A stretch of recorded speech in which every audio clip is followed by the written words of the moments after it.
Hey everybody, it is September 26th, 11:11 p.m. for Tacet Thoughts After Dark. No, it's just a normal episode. We just did it real late at night. So this is episode 8. We have a pretty cool guest, in my opinion. It's somebody that I know pretty well. He's written some music for me. And him and Chris Nadeau are kind of the same person, just born from two different parts of the country. This guest is a musician and entertainer originally from Chattanooga, Tennessee, where he received his original music training from Gary Wilkes, conductor of the Chattanooga Youth Symphony Orchestra. He's had principal and co-principal positions in youth and semi-pro orchestras as both a viola player and a percussionist, multifaceted. His primary endeavors are as a composer, which is his main gig. He's a composer of a variety of different musical styles, including classical, contemporary classical, film and media, and electronic music. His first project in the field of collaborative media was a production hosted by the BBC Philharmonic, big stuff, of D. Sherlock's Come Into the Garden, a set of poems that were read as a dramatic staging with solo cellists. He received his master's at Royal Northern College of Music, that's it, and as well as a master's here with me at JMU, James Madison University in Virginia. He finished his master's while I was finishing my doctorate, or am finishing my doctorate, where he had a GA position as well in music theory, and he is a composer, and he got his undergrad at Tennessee Tech in music comp and percussion performance. So please welcome the one and only Lucas the Machine Garner. I just added the machine part for fun. Just Lucas Garner. You made me sound plenty important, so thank you for inflating my resume as much as you could. No, it's good. I just read it straight from the thing and just added some. Oh God, did you? Yeah. All right. So it's real. I've noticed it's really weird when other people read your bio because it feels so weird.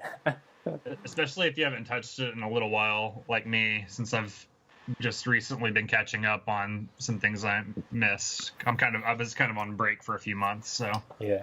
I always feel weird about submitting my bios on pieces or websites at this age because it's like, okay, it's currently blank. And it's just like, well, I'm currently blank, but I have a feeling in a year and a half I might not be currently doing this thing. I feel the same way.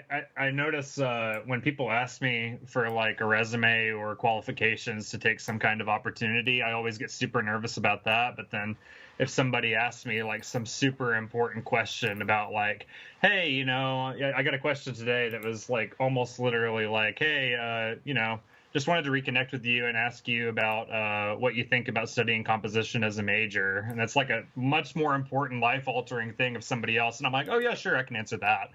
But if I'm submitting my own resume, I'm like, no, I can't do that. I haven't done anything yet. I don't know where I'll be in a year. It's different. Oh, for sure. Chris is just like, I play some video games and I like to play the drums and stuff. I got a couple degrees in playing the drums. Something like that. Sure, yeah. I've read it. Yeah, which one of us has won an international competition? See, you keep following. All right, yeah. What'd you win? My duo won like the Southern California International Marimba competition nice. 1,000 years ago. Yeah. It was what? Literally 1,000. All right. 2014, something like that. No, 2012, right? God, yeah, when we were babies. Yeah, that was when Marco won as well, the solo, right? He was the solo winner? No, he won when we came back as the artists. He was 2013, I think, right? James Boton won the solo round when we were there. Yeah. Man, I'm telling you, we need to get us three, Chris, Lucas, and I, Marco, and we need to find like one or two others and do like an all video games podcast episode. That'd be good. Bunch of giant nerds. I've been studying for months now. I'd be really qualified to give my opinion. So let's get the important stuff out of the way first. All right. So video games. So right now, I'm sure we all don't have a lot of time all the time, but when we do, it's so good. My current game of choice when I have the time is Titanfall 2. if anyone's playing on PlayStation, you can add me. Just shoot the Tacet Thoughts Facebook and Messenger. Be like, hey Caleb, what's your PSN gamer tag? And I'll give it to you. We can play Titanfall together. Like I was telling these guys, I'm surprisingly good at Titanfall 2. It's a first-person shooter, but you do a lot of like 3-dimensional moving around, and it's the grappling. Oh, it's so fun. Yeah. Yeah, but the thing is I'm not really practiced. I haven't put much time into it. But there's 2 teams of I think 6 or 7, but I'm beating out, like I'll be the top out of both teams by like 50, 60 points. Like I'm considerably higher than everyone else. So I'm thinking I might just quit all this music, drop out this DMA, quit all this music bullshit and go play Titanfall 2 for a living. Yeah. Chris is playing. Right, Chris. You're playing Destiny, aren't you? Destiny 2. Yeah, not a whole lot. I just got into it. There's another friend of mine up here that got me into it, and it's been fun. I'm generally pretty bad at things. I mostly run straight at the bullets, so I haven't figured that out yet. Yeah, I've played Destiny with Chris, and I feel like Destiny is one of those games where like to get good, you have to sink time into it. And one of to be able to do stuff, you have to sink time into that one. That's one of the things that's put me off about it personally. But yeah, I like games that I can pick up and like have a good time. Like Titanfall, even if you're not good at it, you can pick it up and have a good time. Like you get to do like everything in one match. Like you don't have to be a pro level. Like everybody's kind of bad. So when I say like I'm doing well, like everybody's doing bad, but I'm probably just like the best of the worst. So it's not really saying much. Man, what are you playing, Lucas? All right, so I actually came prepared with a little thing that I could talk about. Hell yeah! That might be more productive than you expect. When I got out of school, I went and visited an old teacher of mine, and we watched this thing that he found on Simon Rattle, like a documentary that had been produced a while ago. And I don't remember why we got into that or anything. But there's one point where he actually mentions in that doc, and he finished his music schooling. He did this year where he did literally anything else that he could besides music. Like he intentionally took as much time to avoid music as possible just to learn to appreciate it in the same way he did when he was young again. And he still credits like him taking that year as like a really important part of his life. I was really limited when I got into school. I got married, as these guys both know now, and then immediately was to kind of just put on hold. I'm sitting here with all of my stuff packed away in boxes in my parents' basement right now. About to move next week to finally live married life because my wife was in Navy boot camp. So I thought, okay, what's something that I can explore and have a little bit of fun with to get away from music for a little bit and try to figure out what's going on. And I started getting into fighting games. And the reason I did is because I was already playing a few of them in my spare time at the end of grad school. And I had this friend that I knew from high school that I reconnected with when I got here. And he was like really, really good at them. And the scene here was just starting to take off in Chattanooga. So when I started back in May, there were maybe like 20 people coming to these events. And now it's grown to like a social media group of like 150 or 200 people that are driving in from Knoxville and Atlanta and all these surrounding areas to like compete for money. I decided, since it was a really difficult thing to do, I would kind of see how far I could get with it. So I got into Tekken 7 and Dragon Ball Fighters for a while and just wanted to see how good I could get at either of them. The answer is not very good, but I did better than I expected. So I only one time ever did I place last in something. Wow. So, that's good. Yeah. Have y'all seen the PlayStation Classic announcement? I did. Tekken 3 on there, man. Yeah. So for anyone that hasn't seen and that's a fan, we're all, Lucas, Chris, and I are kind of all in the same 5-year age gap. But if you had a PlayStation 1, they're releasing for $100. I think it's coming out in December. Might You be a get- little pricey, but Yeah, it's a little pricey, $100. But it's a PlayStation Classic, so it's basically it looks like the PlayStation 1, but it's just a digital console. So you can't add games to it, and it doesn't have a disc reader from what I'm aware of. So it just comes with a preloaded 15 games. So basically you get 15 old school PlayStation games for $100. It depends what's on it. I know Final Fantasy VII's on it, but that's also It is. they have the not the remaster, but the copy over to PS4 you can get.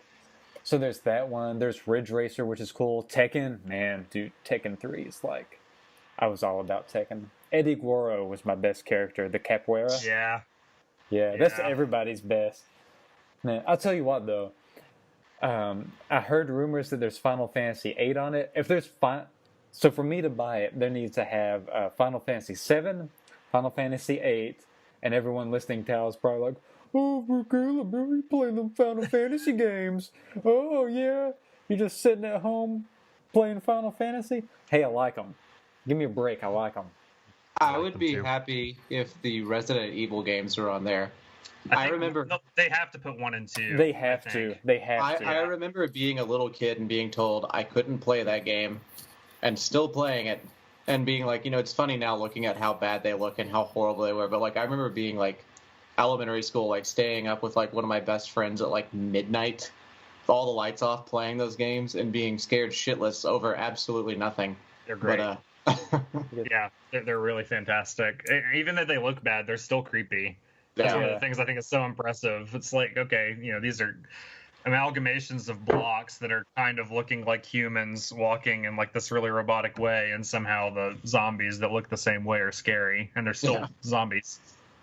Did y'all play if they have Legend of Dragoon on it, I'll buy it in a heartbeat. I'll buy it I for wasn't solely that. much of a PlayStation 1 kid, actually. Oh man, let's cut this podcast off now. All right, it was good talking to you guys. Yeah, I'll see you later. How's the outro music go? Beep boop dee ba ba. Something like that. Anyways, Legend of Dragoon is like way cool because it's basically an RPG, but every time you attack, you can do like combos that are like timed presses. Like you see a square closing on another square, and you have to press X at the right time or square at the right time to do the different move sets. So there's I like that because it's like the stock Final Fantasy RPG, but you get there's like some skill involved in like actual being able to hit it when it goes. It's pretty cool. I never played it. It's cool. I might have to try it. I've never even heard of it, honestly. Dude, it was so good. There's so many people that want it to be remastered, but I mean they never will. But I had it on PlayStation 3. They ported it to PS3, but man, I'd love to But play it again. now people can play it. Yeah, but nobody has a PS3 anymore. PS3's like the PS1 now. It's outdated. Jordan had one. My wife had one, but it literally doesn't even turn on anymore for whatever reason. So I don't have the ability to play it. Damn. Yeah. Yeah, but you mentioned Tekken 3. One thing I found from doing all this stuff running around in this area is that the people that have been playing Tekken specifically have been playing it for like a decade since that game, and they'll play the same characters they played back then, because unlike most games where they'll change how characters are and how mechanics work and stuff like that, that game has had the same characters and basic mechanics since 3. Like 3 was when they started the current iterations. So people that have played like some of the characters that were in 3 back when all of us were still very, very young, they like maintained and refined those skills. So when I get introduced to this, I was kind of like going through like music major anxiety all over again. I was like, why am I even doing this? I'm never going to be as good as these people, and and stuff like that. It was kind of interesting rediscovering performance anxiety from another angle, going to these things. But ultimately, you have to let go of that and just have a little fun. Yeah. That was why it was valuable. Yeah, I feel like trying to be the best at video games is just like you're gonna have a bad time. Like there's always gonna if be you don't have someone better. time. Yeah. I don't know. I like playing with the people online that want to be the best and get mad that nobody else is. Yeah, Yeah. Because Yeah. I'm never going to be the best. I'm never even going to be remotely good, unless it's Mario Kart. That was my jam. But I do enjoy playing games badly, just to see how angry other people get about it. Yeah. So shout out to if anyone hasn't watched Marco Sharippa's podcast, Good Games Played Poorly. Man, it's like a really fun time. I think they're on Twitch. They stream on Twitch, but Good Games Played Poorly is probably the couple of times I've watched it. It's been some of the funniest, most entertaining things I've seen. And again, it's just good games played poorly, but they're actually not. They're not bad, but man. So total tangent. I don't know what jogged my memory of this, but I forgot to say this in the last episode with James. But big shout out to the people that did our giveaway. I totally forgot to mention y'all. He doesn't care. Yeah, it's a bunch of fake news, anyways. So the people that won, Rodney Rody Jr. on Instagram, Zach Peterson on Facebook, and then our second level of winners, Lauren Malloy on Instagram and Caleb Leonard on Facebook. Thanks for entering. They won. We'll probably do another giveaway, a drawing. We have some talks of other products from other people that are not us in the works. So hopefully, things that are actually enjoyable to own besides Caleb's shitty music. It's not good to own. It actually makes your credit score go down 20 points. So if you are Rodney, Zach, Caleb, and Lauren, if you're listening, your credit score is worse. You're probably not going to be able to buy a home. If you I was wondering why you picked another guy named Caleb to give out a piece by Caleb to, and then I realized it was just an exercise in self-loathing, lowering the credit score of somebody with your name. Probably something like that. So it's I used random.org, so you can go there and you can basically select 1 through 12 or whatever, and then you click random and it just pulls up a random number. I just assigned everybody a number, so It's a good way to do it. yeah, it really is. One company did a giveaway recently. It ended on September 10th, but they haven't announced a winner yet. I'm kind of curious as to like, oh man, I feel like so many people entered. You should make sure you release it. Say that again. You kind of cut out. I was saying I think I know which one you're talking about. Yeah, you do. Yeah, you definitely do. Well, cool. So we had a question actually from Facebook. Let's make sure I pulled up the right one. Jade Hales, who their names come up many times now. They enter the contest and ask some other questions, but they actually asked about. They were super curious about your film and media work. What sort of programs and methods are useful for that line of work, and how do you find yourself into that field? That's pretty good. I forgot to like it. I'll like it now. It's kind of late, but I'll go like it when I can too. I saw it a little bit earlier, and when I first saw that, I thought, well, I don't have a whole lot of experience in that, so I don't know how good of a person I am to ask about it. But then I thought about it for a while, and I'm like, well, actually, I've got a pretty good amount of experience helping people with this stuff, because I've done, even though I've only done, if you look me up on IMDb, I think I've got like 2 credits or something. It's not a whole lot, but I've definitely on many occasions been a consultant for hiring people for small scale soundtrack work and stuff like that. So I know what they look for. I know what kind of stuff you have to do to get into that field. So I guess the first thing I'll mention is that that is not something music school will necessarily prepare you for, to do film and media work, unless you go to a program that specifically focuses on film scoring or composition, music technology, something like that.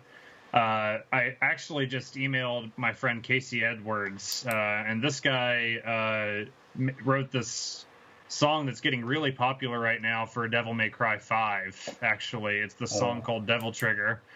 And he and I were just emailing back and forth about it for a second because I was like, "Hey, dude, it's it's awesome that you wrote that. Good job. Hope you're doing well." Because we're both from Chattanooga. And the first thing he said back to me was like, "Yeah, man, it was a fun project. Yeah, UTC really didn't prepare me for this one." That was like one of the first things he said back, and I thought, "Oh man." There's a lot of people that are having thoughts like that. Ultimately, he got that gig because he knew the right people to send tapes into. And I think that that's the biggest misconception about how people think that they can get to a point where they can write for movies or games or something like that, is they think that if they go to school for composition, eventually they'll just be good enough to get that kind of opportunity. And the reality is that it has a lot less to do with how good you are at it and a lot more to do with how visible you are in terms of like an internet sphere, and also how close you live to a place where people get hired to do that kind of stuff. And the only two places I know of that have new opportunities opening up for that all the time are Nashville, and that's a more under the radar kind of place, and then obviously Los Angeles. Yeah, a little bit in London, but there's a lot less of it now compared to what there used to be. There's not as many open opportunities because they're just taking people from the schools around there and shuffling around the less important work, so to speak. Yeah. So I looked up your IMDb, and Are you ready for your star meter? Let me tell you what your star... I don't know what a star meter is, but this is what it is. For my star meter. So this week, you have moved up 4,497,399 spots. I think you're doing pretty damn well. If you ask me. I don't know what that means. Honestly, I don't know. I don't either. But just put it on the CV. Yeah. Just between the month of August 2018 and September 2018 has risen 4.5 million spots on IMDb star rating. Yeah, the anxious, depressed part of me just took that as a reason to keep going for a few more days. So, yeah, I'm glad I could benefit. Yeah. Yeah. Man, speaking of anxiety, and we just talked about video games. Yeah, this is just totally just jumps into my mind, but I'm a big fan of Joe Rogan's podcast, The Joe Rogan Experience. I am too. The Elon Musk one was quite good. Yeah, man, it's amazing. Everybody that's listening to this should go listen to that. Yeah, if you're not listening to Joe Rogan, I would definitely do. One of the reasons I wanted to start a podcast is I like listening to podcasts when I practice, because it just gives me like something in the background that it's just conversation and I absorb the general info, but it's not so deep that that I have to focus so hard on it. But I listened to Joe Rogan's episode with Amber Lyon, who is an Emmy award-winning former CNN investigative news correspondent. Mm-hmm. And she left basically because she was seeing that, I'm not going to say CNN is bad, I'm not going to take a firm stance on it because I just don't have enough info. But she left because, I think mainly because CNN was doing stuff that she thought was untrustworthy. Not like Fox News doesn't do that, as we all know. But yeah, things were happening that she wasn't on board with, so she left, having severe anxiety. And mainly the episode is about use of non-addictive substances like MDMA, ayahuasca, ibogaine, psilocybin mushrooms. So it's basically psychedelic drugs to counteract anxiety, PTSD, addiction, depression, trauma. But they talked about, for just a little bit, they talked about video games as kind of this, like they used to, or I guess they still do, like using literature, like a book is a great way to help, a very small but good way to help fight depression, because it gives you just a momentary other focus, and it kind of like centers, it's kind of almost like meditation, like you're only thinking about the story. You can't, it's hard to read, like, I'll just say Harry Potter.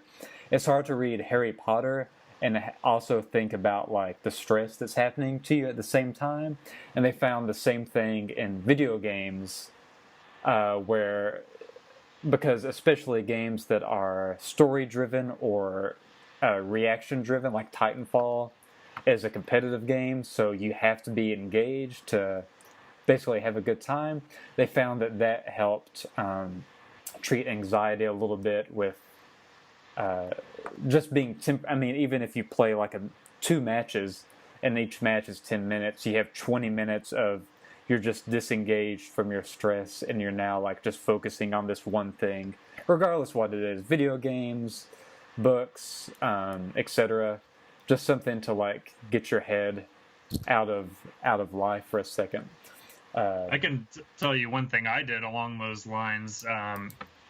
So when I got out of school, and I think this is actually common for composition students, I said I was taking a break, but I was still doing some stuff. And one of the things I was doing was for Caleb, actually. He's got a vibraphone solo that I wrote him. And I had a lot of anxiety about this piece because it was the first one that I didn't have to show to a teacher, and I didn't realize that was going to have such an impact on what I was doing with it. And I thought for a long time about things that I did that kind of stabilized my routine. And I realized that for most of grad school, I was using games as a way to cope with like the anxiety and stuff like that. But I also realized that during my most productive period at JMU, one of the things I was actually doing is I was trying to think about what I was writing all the time. And I was actually using games with the sound off more specifically as a way to occupy the part of my mind that might be wandering in certain ways. And that actually like doubled my output when I started doing stuff that way. And of course I still have to have my time to like sit down and focus on like the minute details and the notation and the overall structure, like really pick at what I'm doing. But everyone that does any kind of creative activity can only have like the I need to critique myself really, really hard attitude for so long per day. So you have to find some way to break that up. I know that like there's people at JMU in the percussion department that would like watch South Park while they like padded on, you know, like their rudiments and stuff like that. And I think that's great. I think that's a great way to do it, to like take care of the menial, more athletic part of music in a way that's going to make you a little bit less stressed and enjoy yourself a little bit more. But when it's time to really critique what you're doing, you know, put the creative aspect into what we do, that stuff can be really draining, but it kind of needs to be that way. Yeah, so people that study neurolinguistic programming, dude, I sound so mother effing smart right now when you say neurolinguistic programming. It just makes everybody's like, oh. But then you ruined it. Oh, yeah? I know. I just have to, dumb it down a little bit. I sound so mother effing smart right now. Man, I'm Chris, and I like to play Destiny, but I'm not good. Anyways, so people... but yeah, people that read about... And you hear the word neurolinguistic programming, and it seems like this high sciencey thing because it's such flowery language. But the concepts and what it is so... like everything in it is such in layman's terms, and it's so simple, and it just boils down to such easy to grasp concepts that every artist should research it some. But people that study neurolinguistic programming, they talk about occupying, specifically performing in the zone. What's his name? He wrote the book Performing in the Zone. I'm blanking on his name right now. John Gorey? Yeah, John Gorey. He's a New Zealand trumpeter and author. But he talks about the self 1 and self 2. So your self 2 is who you are right now. It's like your normal day-to-day persona. And your self 1 is that voice inside your head that kind of gets in the way. So a lot of us, I seem to have it the most. I don't have it as much anymore. But I seem to have it have had it the most when playing solo rep on stage. And you get that thing where it's just like, oh my God, am I really playing a marimba solo? Do I know where these notes are? Like, am I really like what's happening right now? Like, it's like this what if character that kind of gets in the way. Or for some people, it's this voice that says like, okay, like, all right, you're getting stressed. You're starting to get tense. And then when you start thinking about getting tense, it's like, okay, you're getting more anxious. And like, you're getting more excited. Okay, like, you're not going to be able to pull off this run that's coming up. So neurolinguistic programming is creating methods that cope to basically occupy this self-one idea, which is a lot of what the idea of playing video games, like with the sound off, would be. Like you're giving your overactive consciousness something to focus on, while your subconscious is able to come through and kind of prosper a little bit. It's really interesting, and I think I've talked about on At Percussions I think twice now. That's one of those things where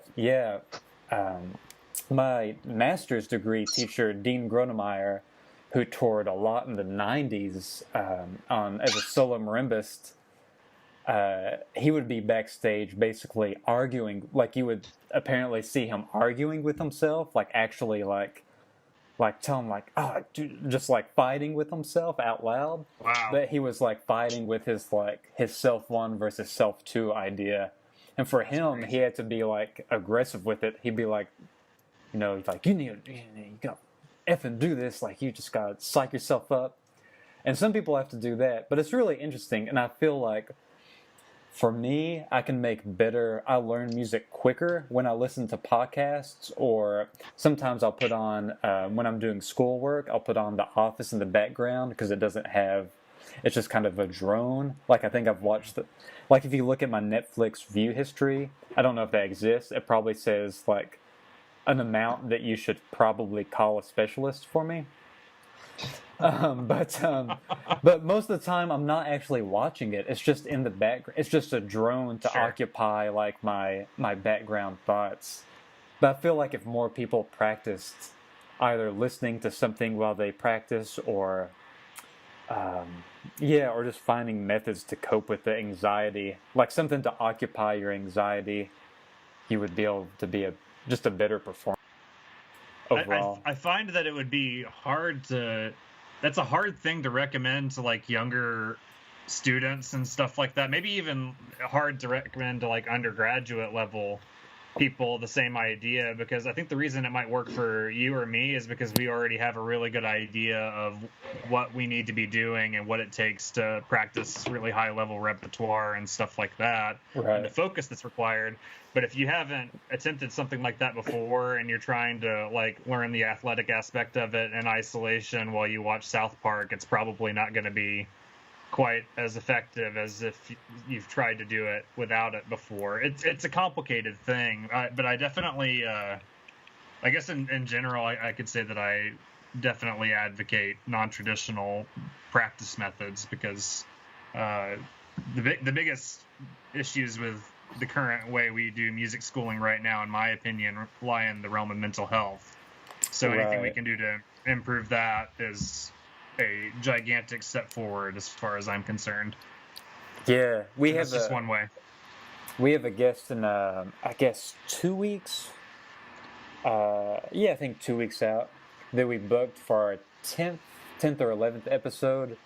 That's a music therapist, but we'll talk a great deal about mental health and music. So, yeah, we'll post a thing about people that have questions. So, I hope that a bunch of department chairs actually listen to that and don't blow it off. Yeah, the department chair here at JMU, Jeff Bush, he's great. He definitely is very helpful.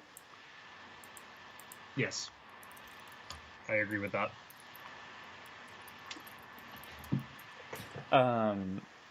So speaking of this idea of mental health, Lucas sent me this, and it just got posted. Let's see, it says 4 hours ago as of now. But Travis Cross at the UCLA Herb Alpert School of Music, he posted, it says, at this year's department welcome I shared a Schoenberg Dozen Unspoken Rules for Success this year and beyond. It's sort of my own version of the famous shadow syllabus. And while it's a little preachy, I believe every word. Here it is for anyone who is interested. So I figured we could just go through a couple of them and see what you guys think. Lucas has read them. We're just kind of springing this on Chris, but it's kind of I feel like it's nice to have like the gut instinct answers, because I feel like sometimes they're the most they're like the most true and like real.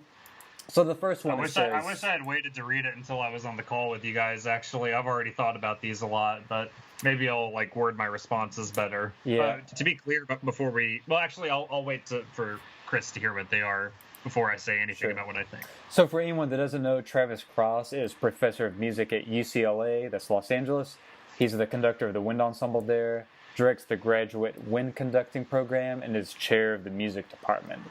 So he does a great deal there. He actually got his, he was wind ensemble conductor at Virginia Tech, near where Lucas and I went to school in Blacksburg, Virginia, for 5 years. But now he's in Los Angeles. But rule number 1, he says, your teachers know when you're unprepared for a lesson, blowing off a rehearsal, or didn't do the homework. Save us the drama, be honest. Don't try to fool us. Just off the bat, I actually told this to my percussion methods class this week, because we had a little, like, it wasn't for a grade. It was just like, all right, practice this. Let's be able to play it next class. Everybody played it, and I'm just like, all right, everybody. Like, it takes me about 2 seconds to be able to tell if you have or haven't practiced. Like, it's very obvious, very quick. And, We've all had professors that say that, too. I mean, Zader could call you out in like 2 seconds. Yeah, absolutely. And then Dr. Hollenbeck here at CSU, like I think he had like a sixth sense for it. Like people would just walk into a lesson and you could just see it. And he'd even joke every now and then. He'd be like, yeah, these guys, they're not practicing. I know they're not. I haven't seen them, haven't heard them. They're not practicing. Yeah. But I think that is. There's like that kind of immaturity that we grow out of at some point, because we've all been that young student that like didn't do the work and is going to try to stumble through it because we would rather fight through it than just accept the fault. I think even just yesterday, here with one of the schools I was working with, I was judging some playing tests for grades and band auditions, and it's a different beast up here, man. And like, there's 16 percussionists, and I would say 2 of them seriously prepared. The other 14 kept telling us that they had no idea that this test existed, even though this is a school that gives all of the students like iPads. They use all this like social link to like networking stuff for like music, email communication, their Twitter, like the Remind 101. Like, I mean, this is stuff I knew the test was happening like 2 months ago when I was still like on tour. But like we have this one kid, and bless him, he tries. He comes in, he's like, yeah, I didn't get a lot of practice time in, but I really tried hard. I think I'm really interested to see how I do. He comes in there, starts with the mallet one, and it was, I can't name a scale style to what he played.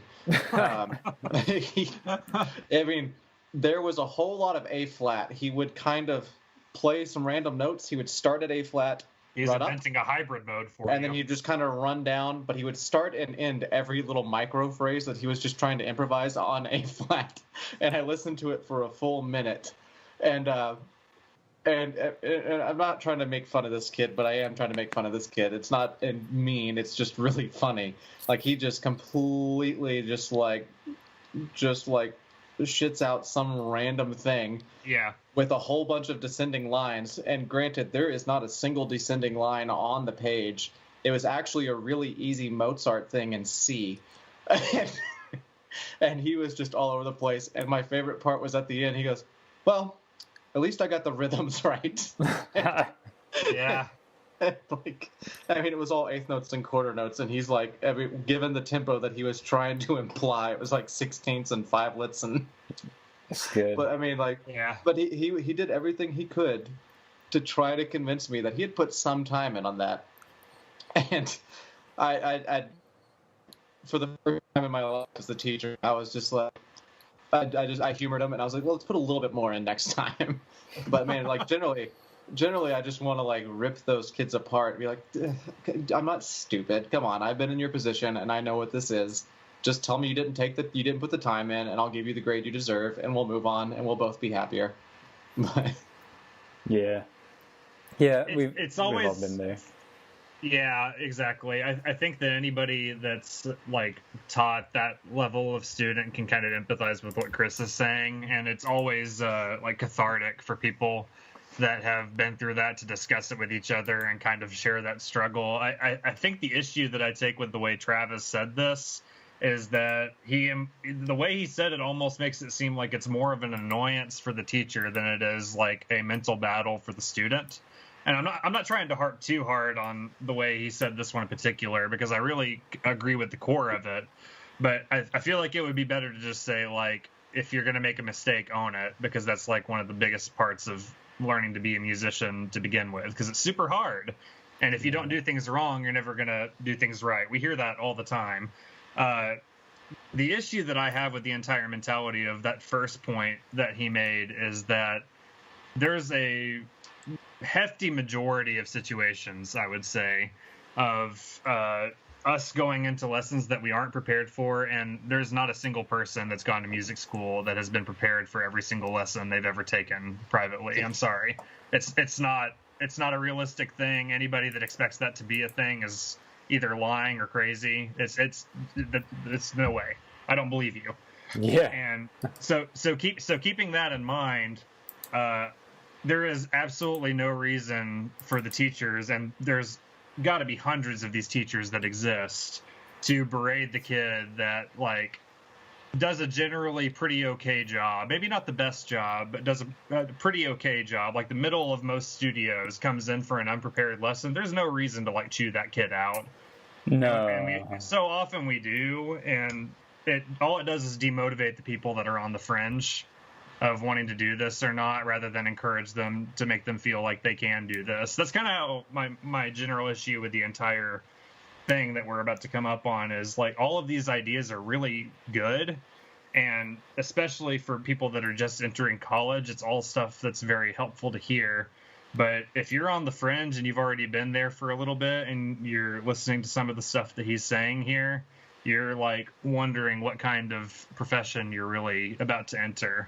Right. But anyway, yeah. I think there's another good quick point to make in there is talking about like the atmosphere you're creating in this situation too. It's like where I think back to the student again. This student frustrates me on a daily basis. He's there. He loves the community. He loves band. He has not figured out that work ethic has to like be in part of that equation yet. And for me, like I know I struggle. Personally, I can be a very negative person if I'm not careful, both inward and outward. And that but as a teacher, like in those situations where like he's sitting there and like I remember in that moment I was laughing at it, but I was also really incredibly frustrated and really just angry that he would just walk in and just be this way. It's like, yeah, he was so confident that he put in time and that I was going to be impressed with him improvising some atonal thing over Mozart. And Yeah. But there was that second in me that just wanted to cut him off and just tell him to leave and stop wasting my time. But this is a small program that I'm working with on the side, and they don't have a lot of percussionists. It's a growing program. It's like a 2A in Colorado, which is it's tiny. Mm-hmm. It's a tiny thing, and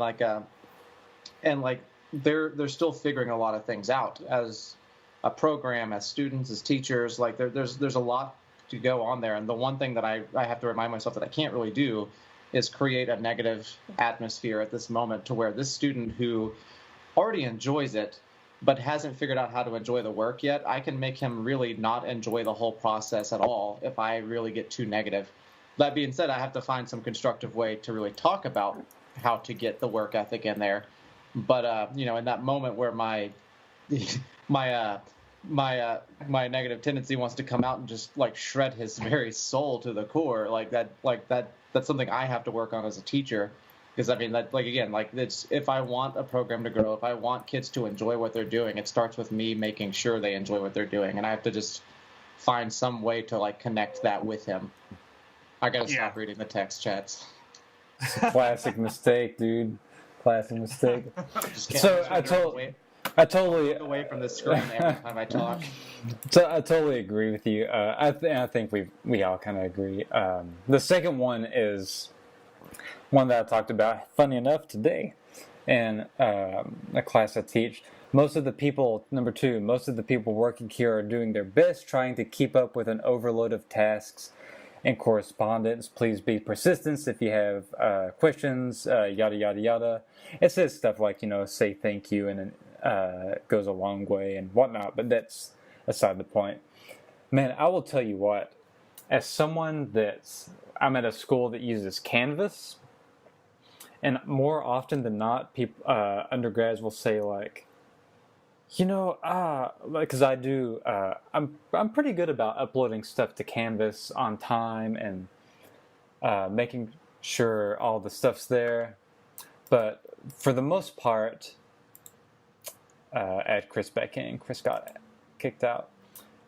Man, I'll tell you what, adding to Canvas and Blackboard, uploading those materials, it's like... It takes a long time. Yeah. Like, it's not... Like, I don't think people understand it's not just...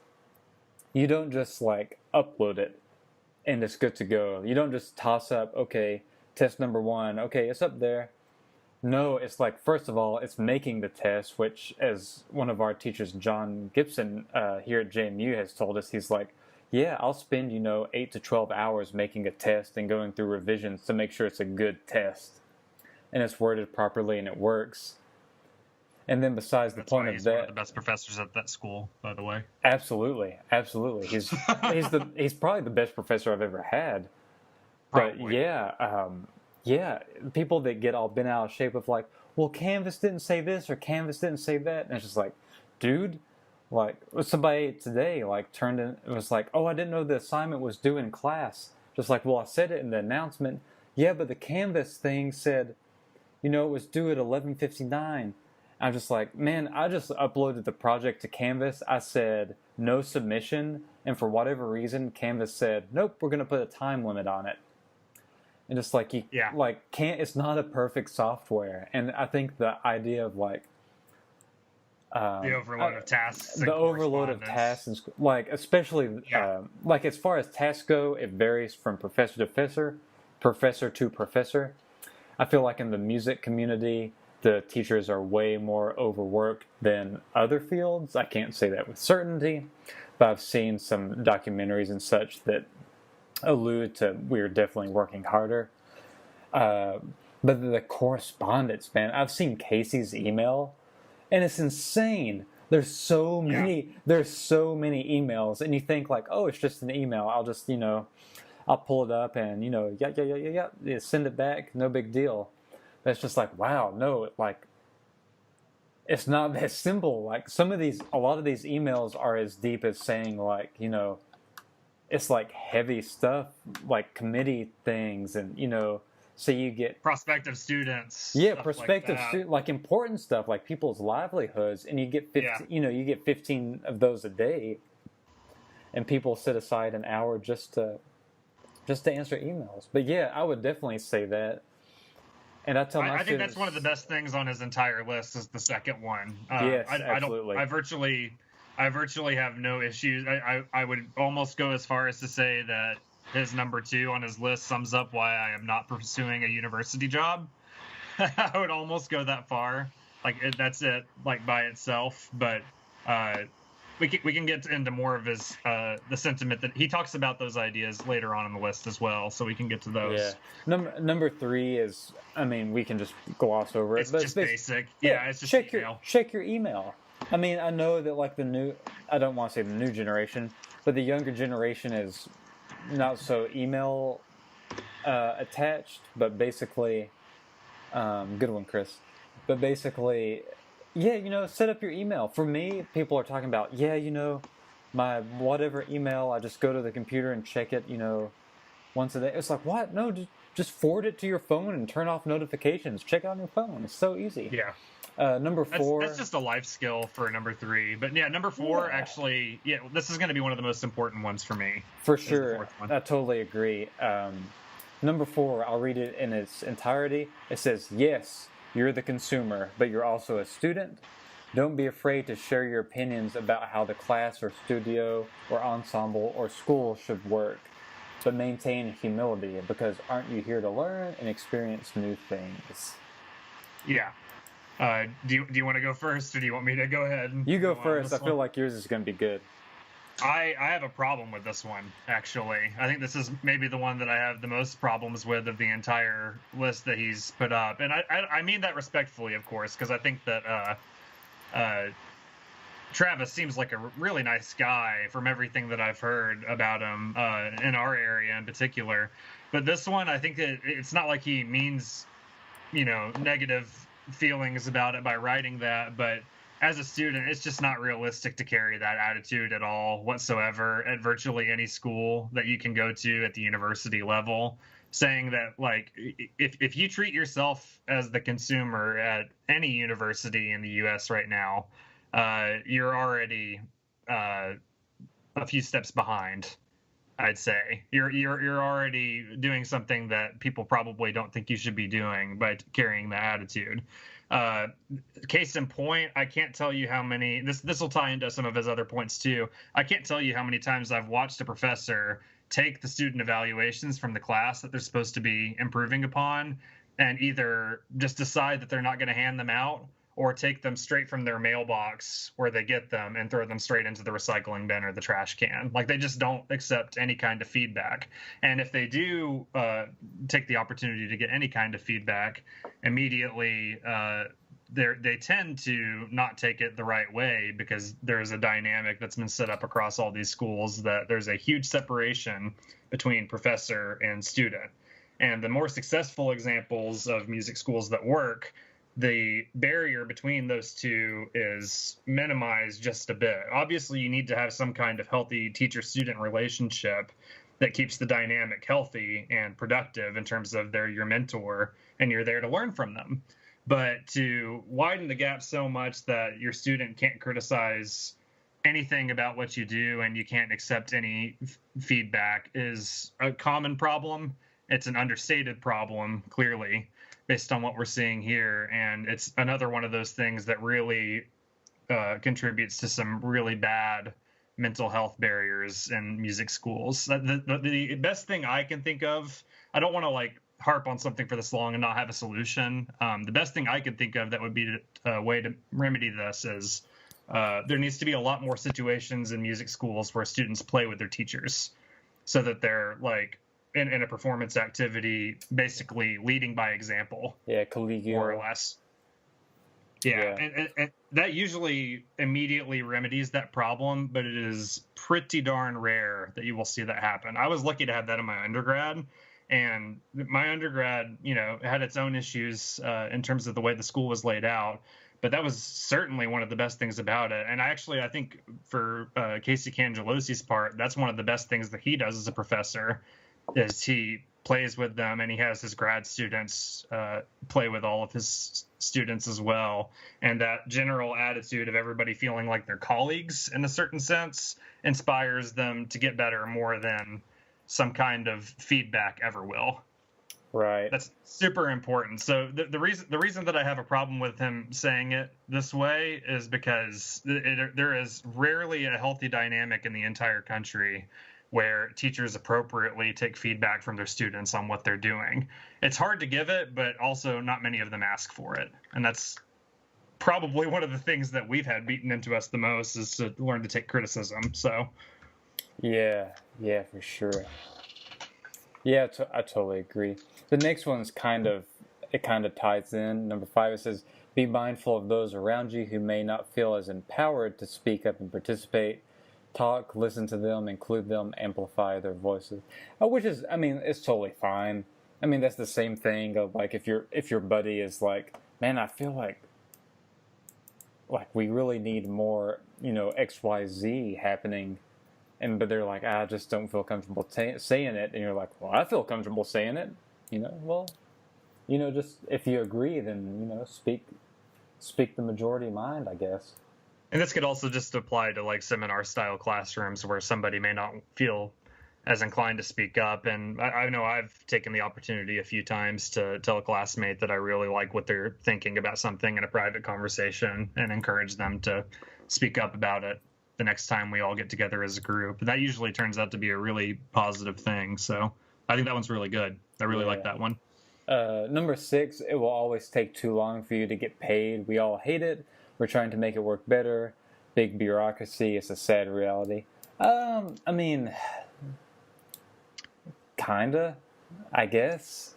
I mean, it depends who you're working for. It does. That one's that some of these on here are a little bit UCLA specific. Yeah. That certainly was the case at JMU. Like we had, my wife and I had a lot of issues when we first moved because of how long it took to get the first paycheck. We were dipping into savings way more than we needed to. But that's a minor point compared to everything else we're talking about. Yeah. Yes, it's really strange that one seems out of place.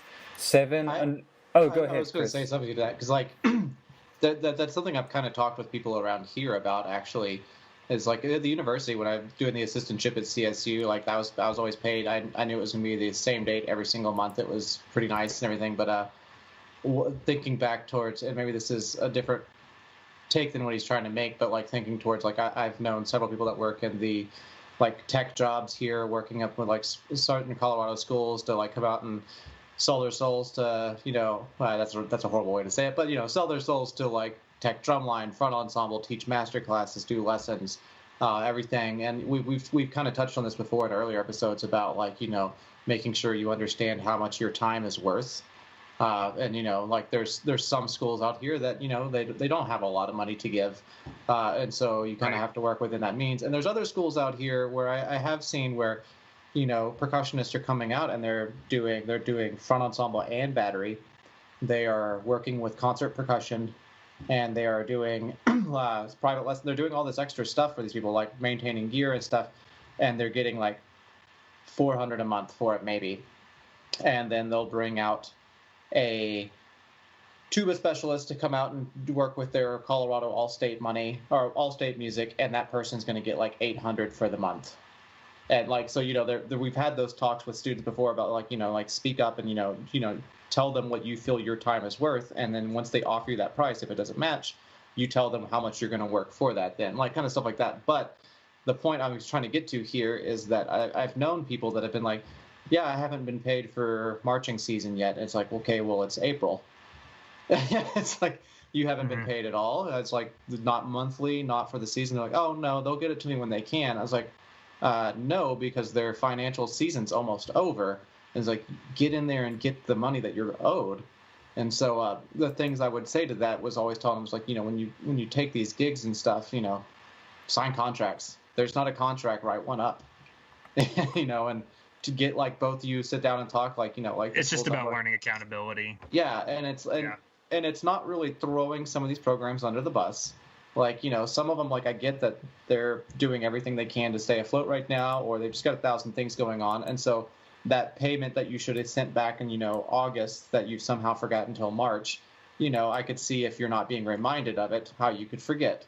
But it's that thing like if we're going to make livings doing this, and a lot of people are having to make more livings as freelance percussionists, is like that needs to be part of the conversation of the job. Don't be timid to talk about like not only how much are you getting paid, but when, because it's not going to do anybody any good if you're working and waiting till April or May to get paid for work that you did like 7 months ago. I mean, like you have to make ends meet. You have to pay bills. You have to eat.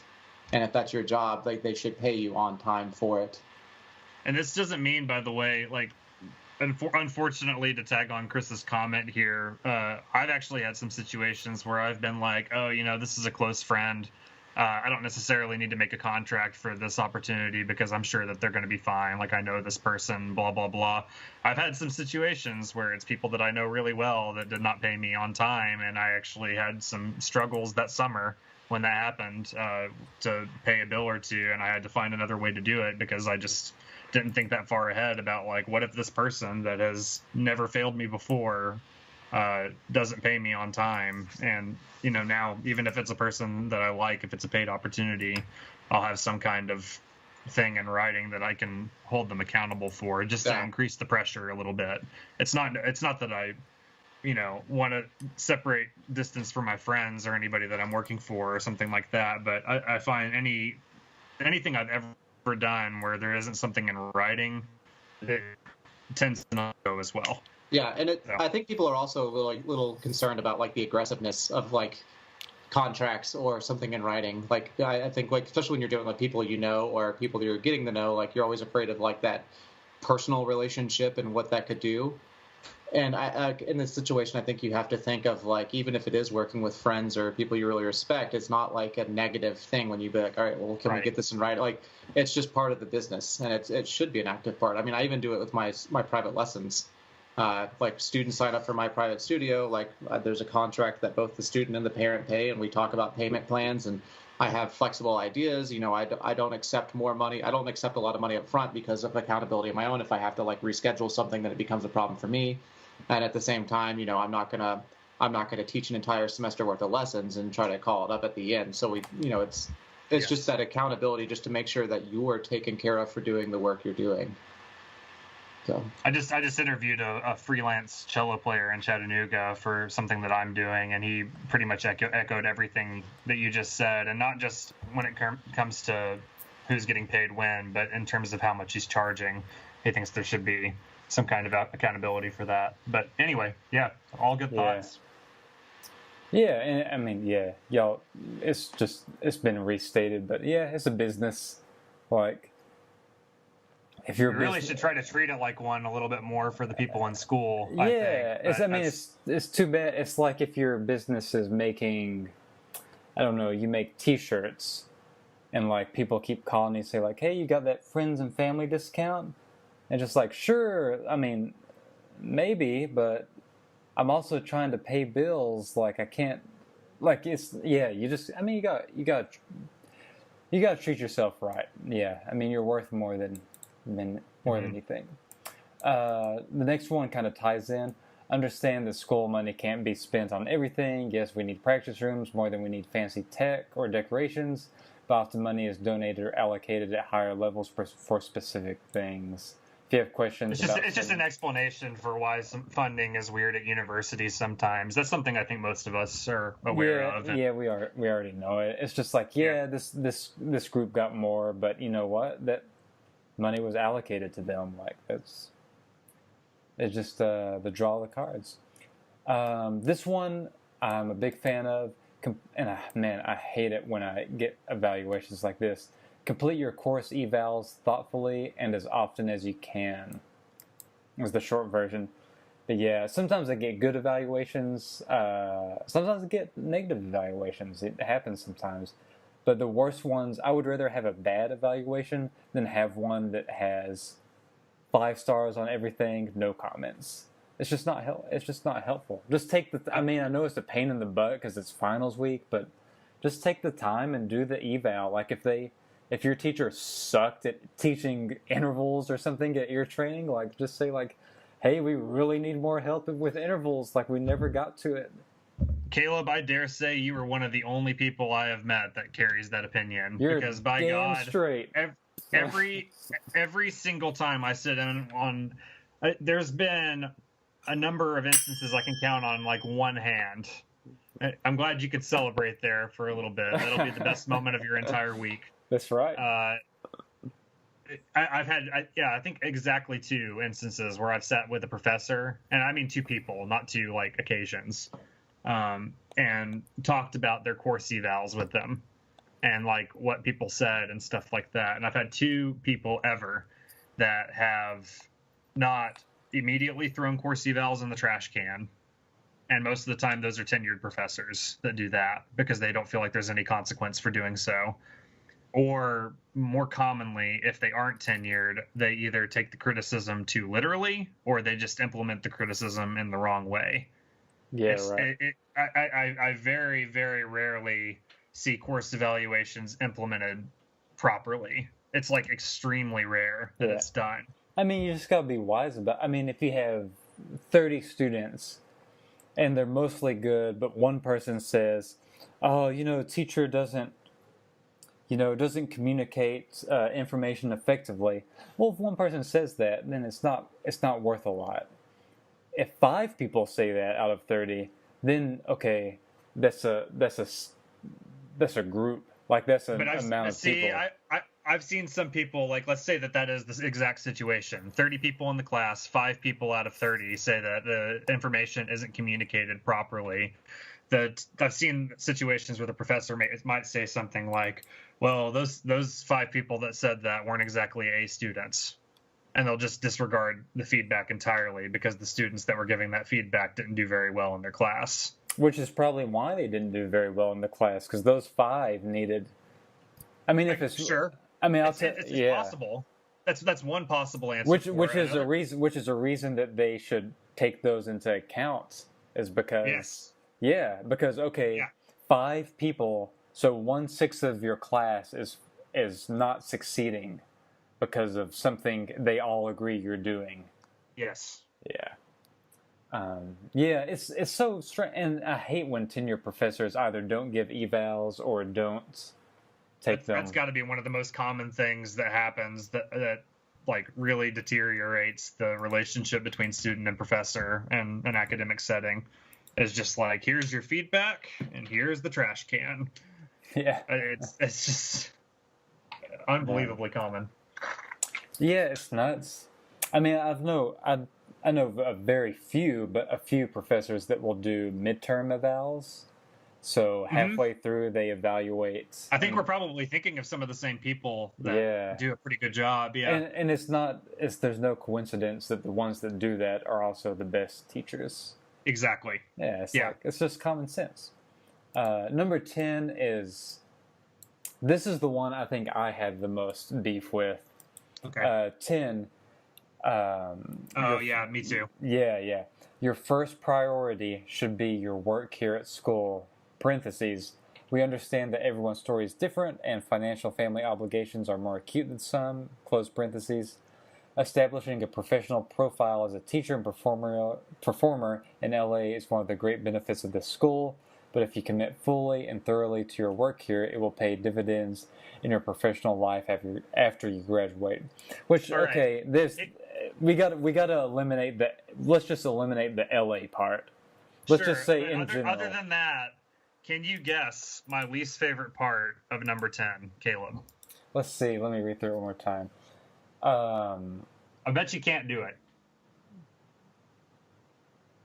It says your first priority should be your work here at school. Parentheses, we understand that everyone's story is different and financial and family obligations are more acute for some. I would have guessed the last sentence, but if you commit fully and thoroughly to your work, it will pay dividends to your professional life after you graduate. Ding, ding, ding, ding, ding, ding, ding. Wait, let me get the crotale. There's a crotale finger symbol. That's more appropriate. Okay, we got a flat crotale finger symbol. Got it. So everything else I've said up to this point about this list is like, that's my thoughts on it. And like, you know, everyone, of course, can take that with a grain of salt or they can not take it at all. I don't care. I can tell you, like, objectively that the last sentence of that is largely false. Like, I have an objective argument to tell you that saying if you commit fully and thoroughly to your work here, it will pay in dividends in your professional life after you graduate. There's not only no guarantee of that, but radically dependent on what you choose to study within music, you could pick some disciplines that, like, literally have 0% chance of employment. Like actual 0% chance of steady employment. And I don't think that that's necessarily a reason for you not to do it. Obviously, you know, in composition, I picked one that is one of the most demanding to get some kind of stable job doing just composition. They basically don't exist in the United States. They're largely theory and composition or just theory. And some that are just composition, but most of them are part-time or adjunct positions. So I picked one that does fall into that. But the biggest thing that I disagree with about it is I feel personally, and you guys can tell me if you disagree with this, that the biggest skill that we do and that we are asked of in job interview settings and in opportunities is actually our social skills right now. And if we commit fully and thoroughly to your work here, then in 90% of school environments, you are missing out on the ability to interact with other people and develop your social and people skills for opportunities later in life. So the big reason, if I was going to sum it up and say why I think this one is a really unhealthy statement to make, is I would much rather somebody do like 70% of what they're supposed to do during their time in school, but meet and develop meaningful relationships with a lot of the people that they're there with, than to have them do everything that's asked of them and then be alone by the end. And I think that the what I just said, 100% of what's asked of you and no context by the end happens way too often, like way too often. Yeah. I'll definitely agree to that. That laugh is for something else. I see. I will preface this because I know some undergrads across the country. No, so the undergrads that listen to this, if you're doing an undergrad degree, the last sentence. But if you commit fully and thoroughly to your work here, it will pay dividends in your professional life after you graduate. That is absolutely 100% not an excuse to not practice or get good at your instrument. That is definitely retracted from that. Let's word this entire thought in a healthy and non-destructive way. Please. You need to spend your time in school doing everything you can to get as good as possible at what you're trying to do without sacrificing your humanity. That's 100% agree with that. There you go. That's all you need to say. That's easy enough. Yeah. Because nothing is worth you not feeling like a human being, and don't let anybody tell you differently. For sure. Preach. Let's see. 11. I had a little beef with, not a lot, just a little. Exercise good judgment about your social media presence. A lot of us can see your posts. This isn't a gag order, but please think twice before complaining about school or your teachers in a public forum. I try to keep my social media presence pretty in the middle. I try not to take a hard stance or argument against things. And honestly, it's just so I don't want people to get upset with me over stuff. Not so much upset with me. That's the thing. It's a small world, and it's the music world, we live in an age where literally anything can cause conflict. So my advice would be to just actually treat it as a gag order and not say anything negative about your school on a public media platform. For sure. You may as well not. Yeah. Go ahead, Chris. I was going to say it just like, I think I remember when we were an undergrad and we had that real first talk about like professionalism on social media. And then we had like the huge divide in the studio where some people were like, it doesn't matter, I'll do whatever I want. And then other people was like, it does matter. You can't do whatever you want. And I've seen two sides of this. Like being a teacher in Dallas, we had to have talks before with certain people about what they had put online before. I gotta stop looking at the screen. I can't talk, and you have you typing, man. So for instance, there's that one day on Twitter that I jokingly tweeted at the Donald Trump at one point, and then went to work, and then came back and found out that I had like several thousand likes and retweets, and I was like, nah, that's not good. I was just trying to be funny to a couple of friends, and I had to delete that, but it did come up, and so I learned that lesson. But I think I've hit a point to me personally where like I don't enjoy my social media even being remotely personal anymore. Caleb, I hate you so much. So here we go. There's a little bit of personality I'll put into my social media. And I think Instagram's what I do more than anything. Like, unfortunately, my Facebook, I think, has forever been cursed to be the Snoop Dogg Mozart guy now. Yep. Sure are. I can tell you that. Like, I still get notifications about that. And Caleb and I have joked about this plenty of times where I have, both of us have tried to post something real serious or thought-provoking or something intellectual, and it'll be like 3 likes. And like half of them are my mom. But if you trash talk each other, it's like yeah, 40 plus yeah. for You know, any reason. I Yeah. make a joke at my professor's expense about not playing with recordings enough, and I wake up with like it's like a couple of thousand notifications. Yes. It's like, ugh. One of the things I've been thinking about lately is how like the depersonalization of social media with musicians specifically might actually be like a really bad thing. And like I'm totally not sure about this yet, but if we're talking about an age where freelancing is like on the rise for our specific division of people, taking this idea of we can't really be ourselves on public platforms is totally discouraging the entire idea of trying to sell your personal brand as a product. Like if there's no personal in your personal brand, then you're going to have a really tough time building a career by yourself with that removed. I think that's a really big problem, actually, to do something like that. So I would lean on the side of people can say whatever they want on there, but you probably should try to keep healthy relationships with the people that you actually see every day.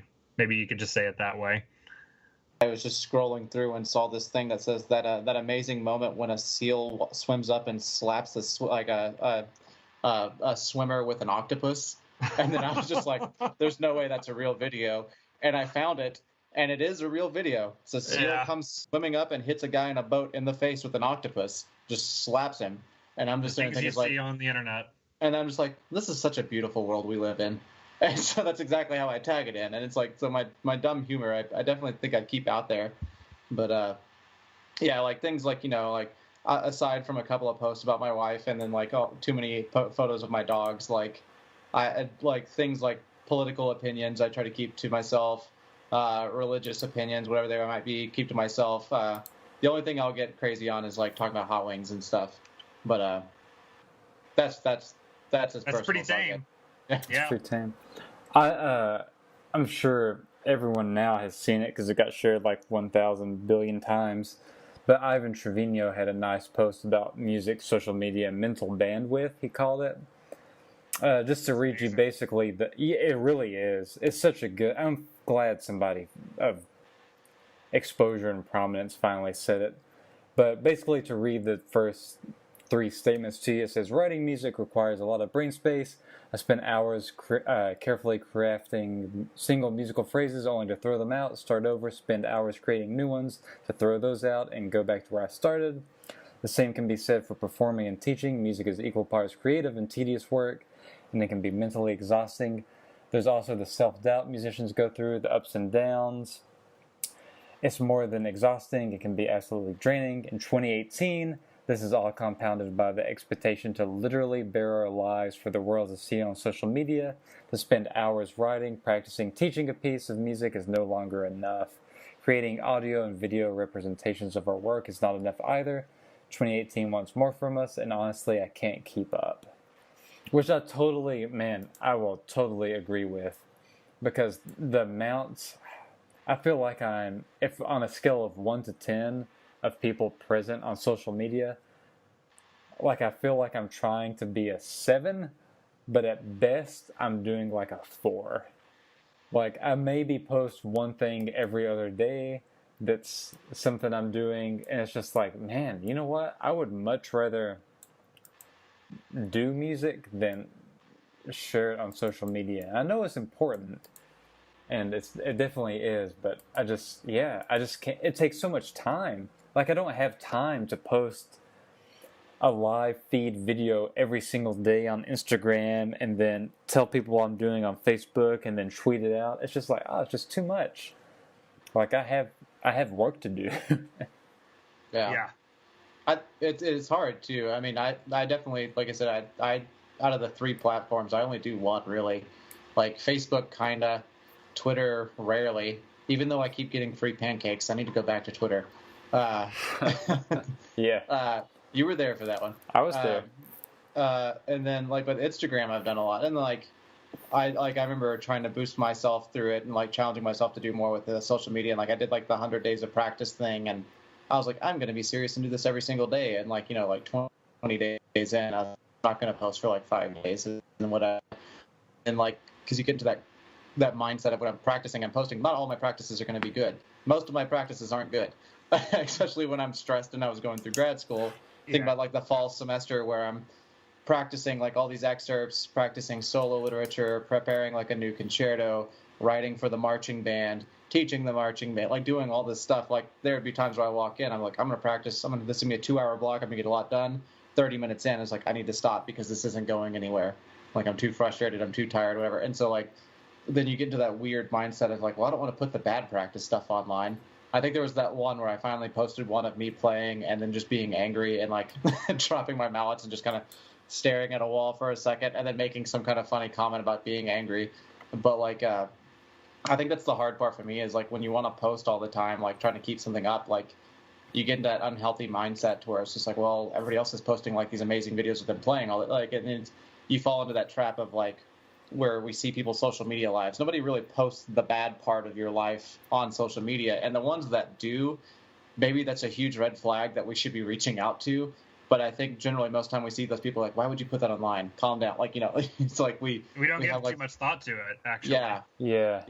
And actually, we're in an age now where algorithms are actually kind of discouraging too many posts.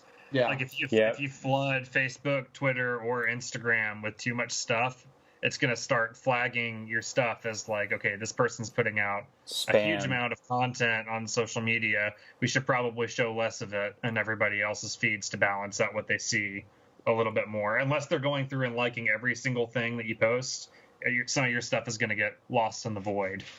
And so now we have to work around that too. That's just one more thing on top of everything that Ivan's talking about in that article. To tag in Travis Cross's number 12, and it ties right into what we were just saying.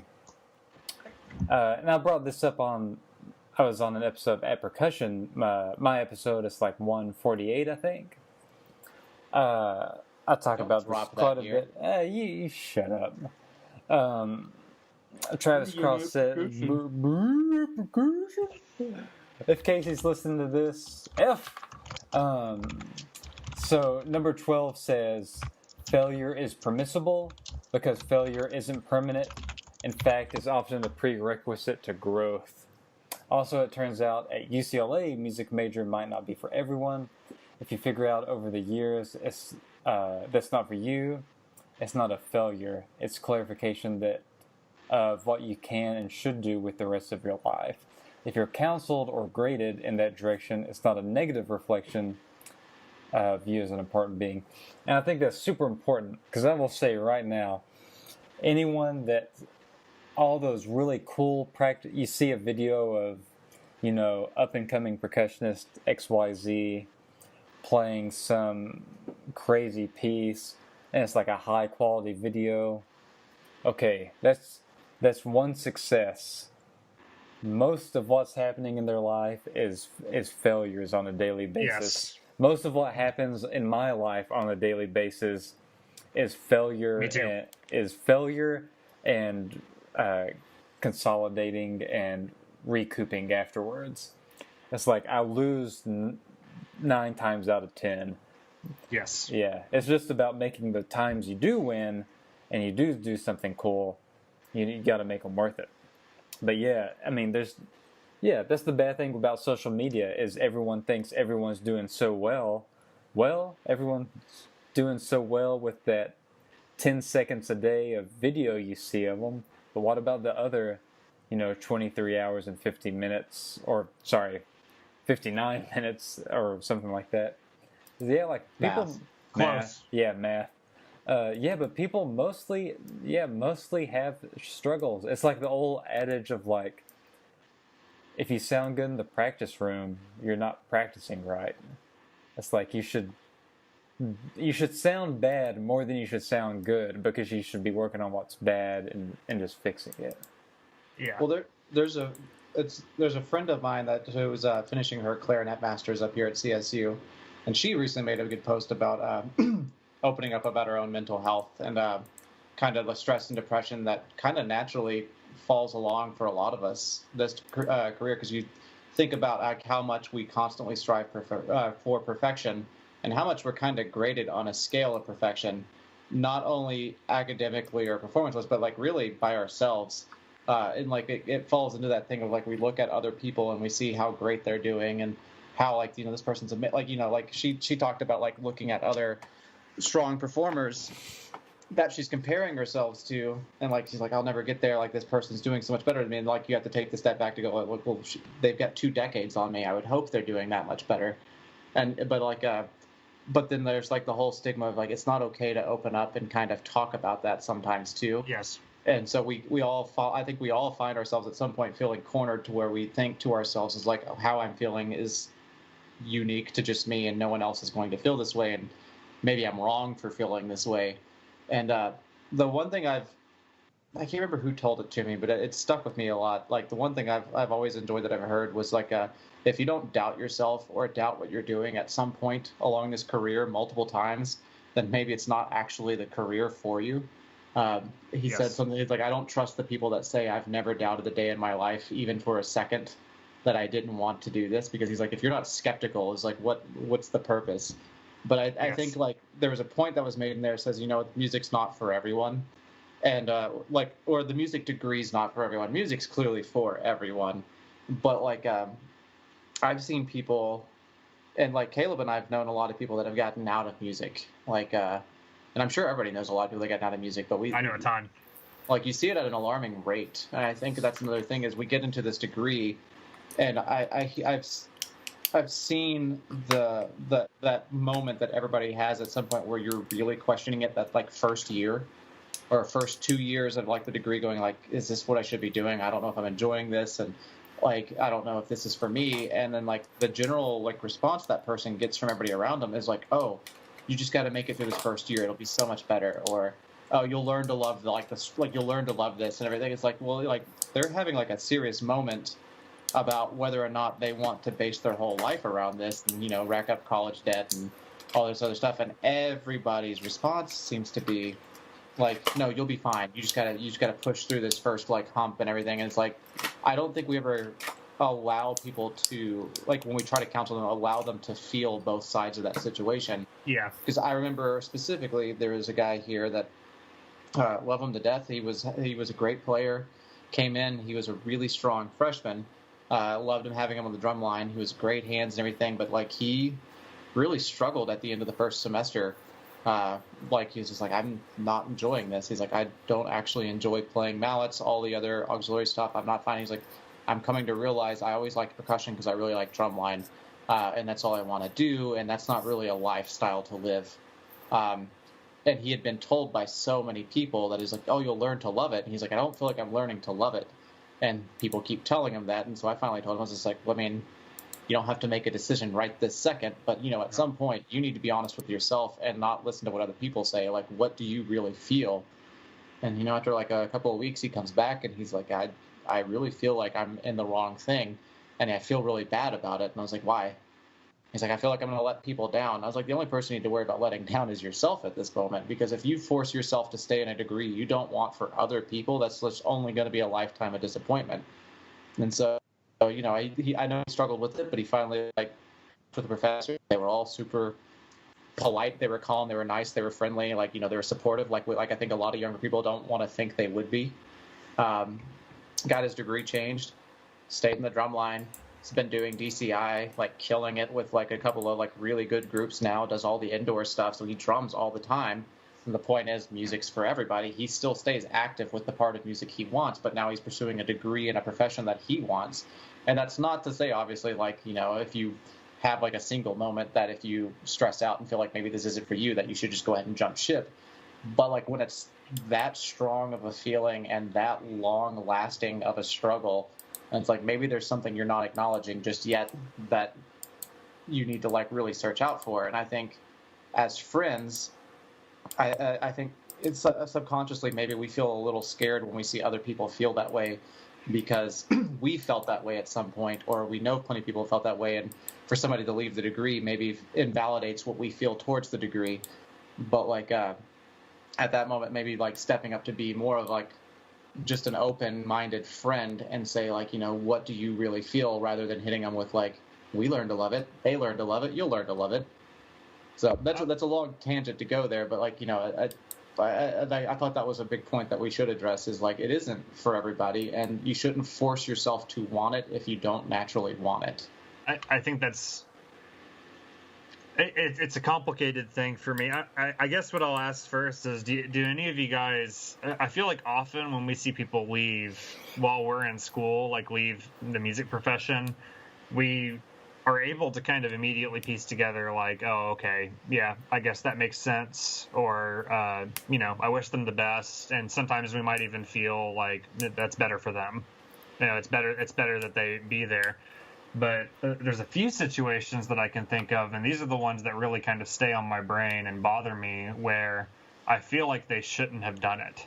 And the reason that I feel like they shouldn't have done it is because I feel, in all of the situations I've been in, even like my favorite schooling that I've had, some of the people that swapped out and decided they weren't going to do music anymore were not swapping out for the right reasons. And it got me thinking about how school might not be the best place to actually make that decision.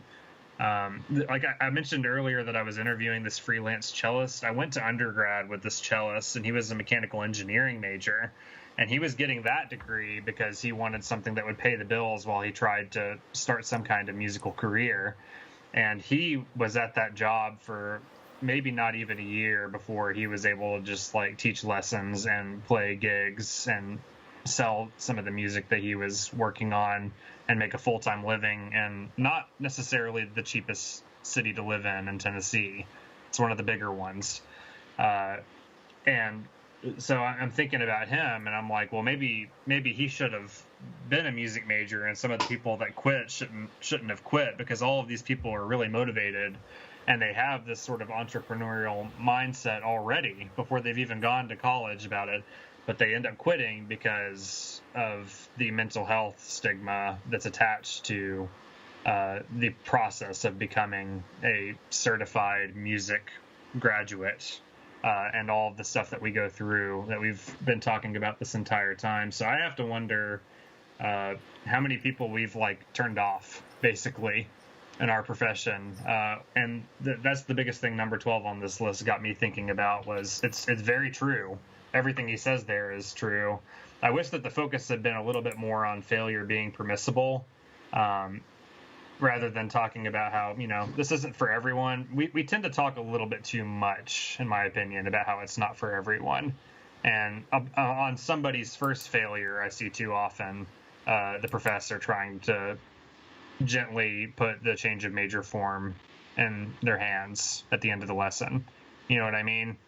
So it's a tough one for me. I tend to lean a little bit more to the side of the argument that in today's world, it's not mattering quite as much what you get the undergraduate degree in. So right. I'm fine. I'm not so totally sure about it yet, but I'm even with my current situation of being between things right now, I'm finding myself lying a little bit more in the camp of they should probably do something that's not going to make them miserable, and then spend all of their free time doing what they love. And you might learn more that way in some situations. Like I can tell you for a fact, that guy that got a mechanical engineering degree and just took lessons and played an orchestra for his music study, he's better than half the professional musicians that I know. He's one of the most skilled players I've ever seen. And it's because he had the ability to just focus on the things that he found valuable. And he's a specialized player in his own way, but, he would be one of the first people I'd call for that job if I wanted something recorded for that instrument. It's so complicated. Like, there's so many situations that could come up along those lines, but yeah. I think I try to think of, like, I guess I don't particularly know if I know anyone that I feel like they shouldn't have quit. And that's not like saying that possibly couldn't be true. I think for me, it's just because I don't fully know everybody's story when they do decide to stay in or when they do decide to quit. And I use this one guy as an example because, like, for me, his example was like, it wasn't a matter of like he was failing. Like he worked hard and he was doing well. It's just the enjoyment was never there. Right. And he never gained the enjoyment as he went along. I think he lost it as he kept going. And that's been the bulk majority of the people I've known to get out, is that the process like stops being enjoyable, and it's not that it's always going to be enjoyable, but like the process takes away their full enjoyment of music itself. And so the ones that I know have left have gone on to find other things where, again, it's they have something they feel a little bit more successful or fulfilled with, they maybe feel more sustainable with, or they feel like they're doing something more, what's the right word I'm looking for, just more beneficial for their personal time as a working person. And then like their free time, like you said, like they're still playing, like they're enjoying it then. Like it's the art doesn't become the job that they need to live. It's just art that they want. And that gets into like a whole controversial area. I think it was like, wasn't that who was it? Was it Charles Ives that talked about that? Well, yeah, he was a real estate salesman. Yeah. Talked about like, he made that whole like controversial argument that you couldn't truly create art if it was what you needed to live. Yeah. Well, it's like Jacob, guy Chris and I know, I don't know him well, but Jacob Remington, who anyone listening probably knows, wrote Prelude to Paradise, Toccata. He's doing very well. He's doing very well in composition. He went to TCU. He got his, I guess there's some sort of artist diploma or something with Anders in, I guess, Sweden. Anders Ostrand in Sweden. But he is a real estate agent now. He makes very good money. Very good money. And he still writes music and he still plays. But instead of teaching, lessons for $20 an hour or something like that, he's flipping houses for several grand commish. Yes. Yes, cool. That's crazy. Yeah, it really is. I think I'm not 100% sure, but I think he sold an NFL player's house recently. I saw some pictures on Facebook, and it was pretty impressive. I could be wrong, but that sounds like it would pay a bill or two. It'll pay electric, right? It'll get you that Big Mac you're searching for. Well, all this ties into Travis Cross's last thing, which is, remember why you're here, that what you felt making music that led you to pursue a career in it. You won't feel that every day or even most days, but chase after it, cherish it when you achieve it, and enjoy it. Which is fair, man. It's like Christopher Dean at UNT has this great quote about music isn't hard, bricks are hard, music is time consuming. And it's pretty much that, like when I talk to my family members, and it's just like, oh yeah, you're doing music, and I feel like a lot of the times they think it's this artsy thing, and it's like this, it's like constantly creative, and it's just like, no. 90% of the time it's rain dance. Yeah, 90% of the time it's Yellow After the Rain. R.I.P. But no, like, I mean, it's creative all the time, of course, but it's like, especially if you're a composer. For sure. But yeah, man, I feel like even a composer, it's like, there's like the portion that's the creativity, and then the rest, it's creative, but it's work. It's not like, you're not just like in a practice room. Like a pianist doesn't just go into a practice room, sit down with this new Chopin, and sit down and say, okay, here we go. And they just like shred it and get all and like, it doesn't happen like that. Like they have to shed the piece. Don't you wish it does? Yeah, don't you wish it does? I mean, when you think about it, it's like you put in 40 or 50 hours to just learn the notes sometimes on some of these harder pieces. And that's, and then after that comes the process of making creative music and art and stuff. But the bulk of it is often just like getting the notes and like getting the dirty part done. The artistry sometimes comes, and it can come at the same time, but a lot of the times the artistry is like, it comes second. Like a lot of it's just, it's labor. it's very labor intensive. I don't think people get that a lot of the time. It's like undergraduates often say, like, like, I'm not practicing because I don't feel like, I just don't know what to do. Like, I feel like I'm not making progress in the practice room. It's just like, well, okay, film yourself doing your buzz roll. Okay, film it next week. Film it 2 days later. And it's just like, no, you're making progress. Like, the progress is not, this isn't Titanfall. You don't play 10 minutes and you get the reward. It's a very slow growth. I saw this great meme, by the way, of Call of Duty, and it had a picture of a soldier that's just like, I need air support. And then it had a picture of a guy in a helicopter and just like, you gotta get 3 more kills before you can call me. It's pretty funny. Anyways, yeah, I mean, but it's not that, yeah. Yeah, to boil it down, like, yeah, like the music making is the goal, but the bulk of the job is labor. Like it's work. Even from composition, like it's you think about like sometimes more so in that sense. I think I wrote Caleb. I think that piece I wrote you is like 3.5 minutes, right? Yeah. And I probably spent the 30 or 40 hours you described at least on a 3 or 3.5 minute piece. Not because it's like super difficult to write a piece of that length, but because I was just like, this section sucks, better rewrite it. And then there were, probably 2 weeks worth of days just on that section, just like, oh, this sucks. I probably should do it a different way.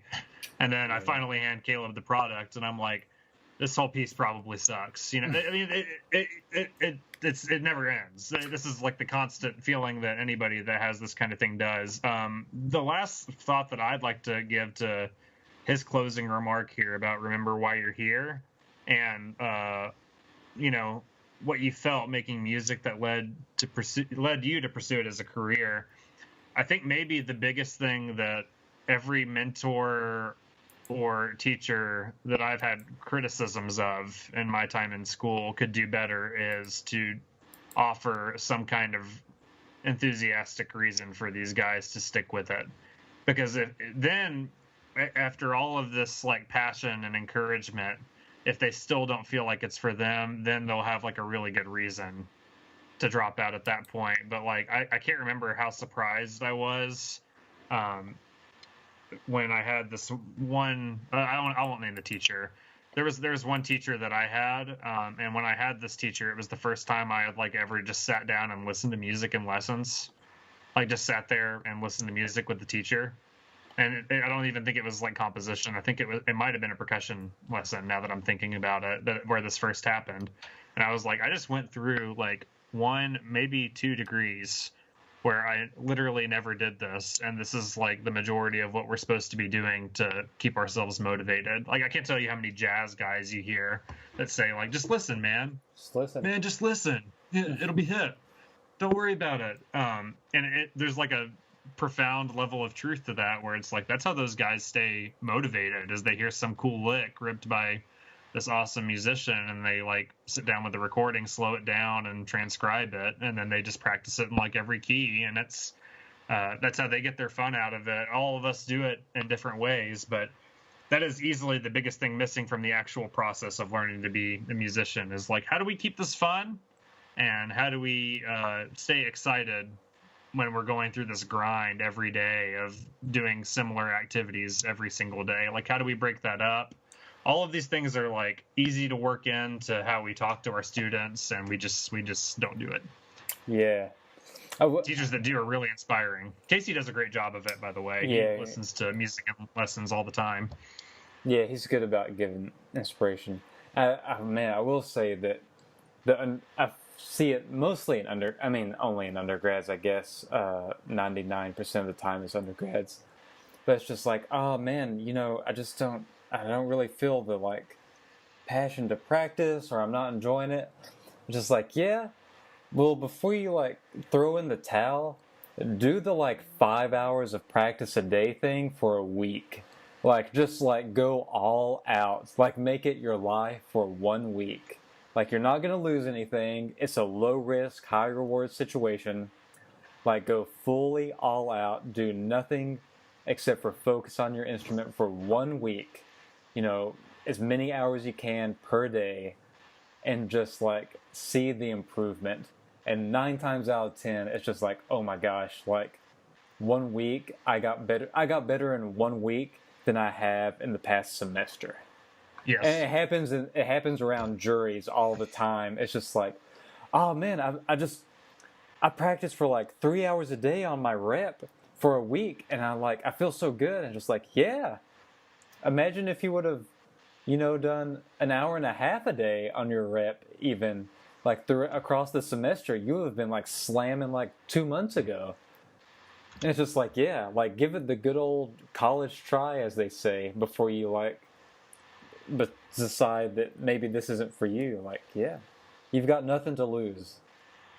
You're already enrolled in the lessons. Just, yes. Yeah. I do hear, you guys ever hear people say, like, you'll never have more time and to work on these things than you do right now in school? Like, obviously, that's like, I don't know how true that really is. Some programs are more intense than others. I think it's, maybe less true than it used to be. It's becoming more false, I think. But I think that the thing that is true about it is you'll never learn and adapt more quickly than you do while you're in the school environment around all these people that are trying to do the same thing. I think that's maybe the advantage of it, is that, like, everybody... wow, Caleb, that's impressive. Thank you. Yeah. Yeah, the advantage is just that you're around people that are like-minded in that situation, and you'll probably do a better job of sticking with it if other people are suffering with you. But yeah, I have more free time right now than I've had the past 7 years, and I'm not progressing as fast as I did in school. So, partly by choice, but I'm just trying to prove a point. For sure. God, I would kill for some free time. I'm hustling just to make ends meet up here in Colorado. It's so expensive. I actually really would recommend to anybody, now that I've experienced it myself. I mean, I didn't take like a year break like Simon Rattle did, but I totally encourage that idea of just like actually forcing yourself to literally do anything else except music. You come back and you're like, this is the best thing I've ever done. Like, let's go. Let's like write a billion pieces. Let's practice for like 6 hours a day. I mean, don't actually do that. That's not healthy, by the way. Yeah, I think I took probably about a solid month off this summer after graduating.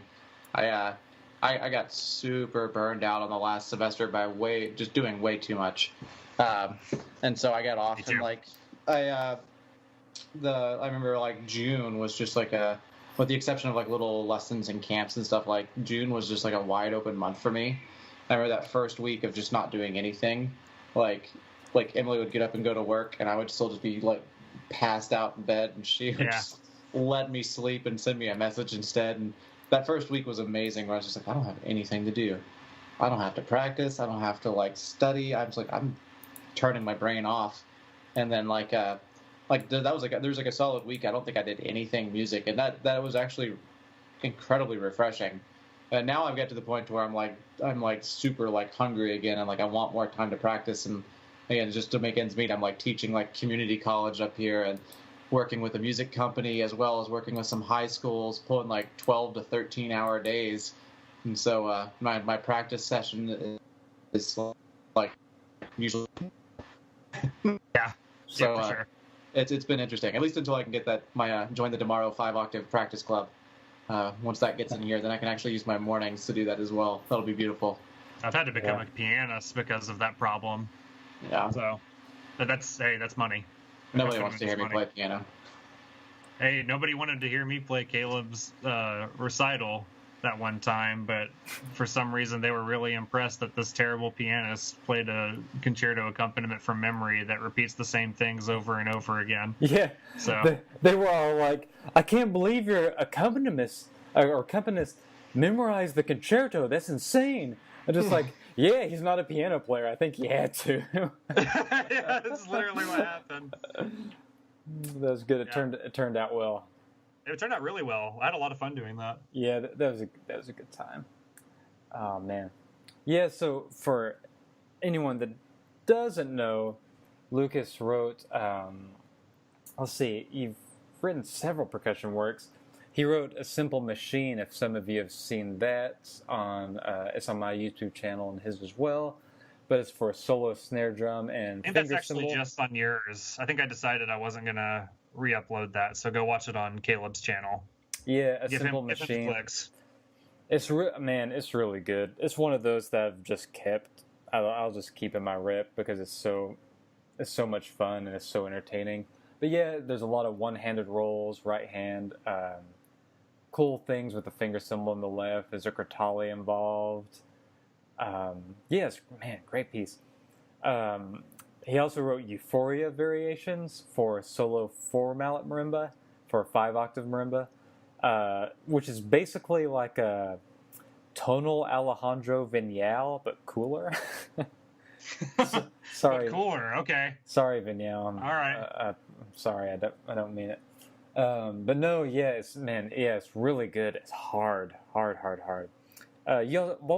You won the Great Plains 2015?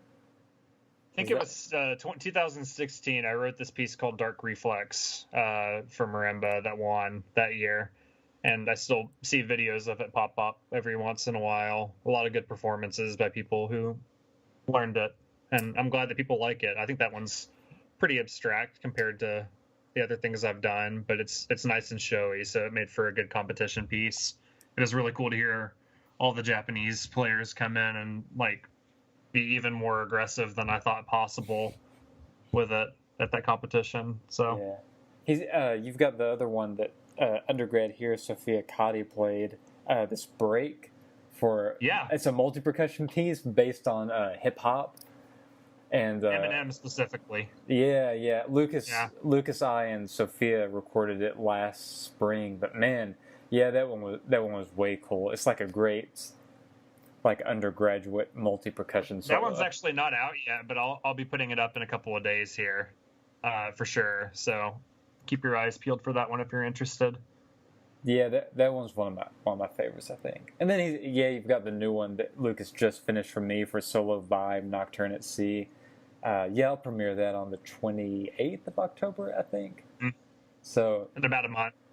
Yeah, about a month and a couple of days. But man, yeah, that was good too. So far.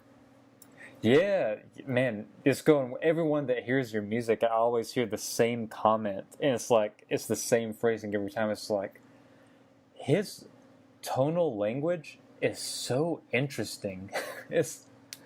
I agree. It dances right on the line of like way contemporary and tonal. It's like in this sweet spot in the middle where it's like.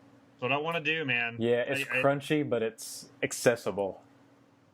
I think the way I look at it is the entire spectrum of what we can do with like tonal combinations and intentionally avoiding them and stuff like that. That entire spectrum is like an emotional spectrum. So if we like dance the line, that we have that aesthetic that I think I do pretty well, which is like confusing, tense, but it kind of spins you around in circles for a little while. And then on the same token, if going like all the way tonal almost seems like happy to the point of being goofy in the same spectrum, or in the context of more traditional music, it's just more optimistic. And then fully atonal is the opposite end of the spectrum. That's basically horror movie soundtrack stuff. And if you look at it with that viewpoint, it becomes a lot more fun to think about like what specific emotion am I trying to elicit in this moment.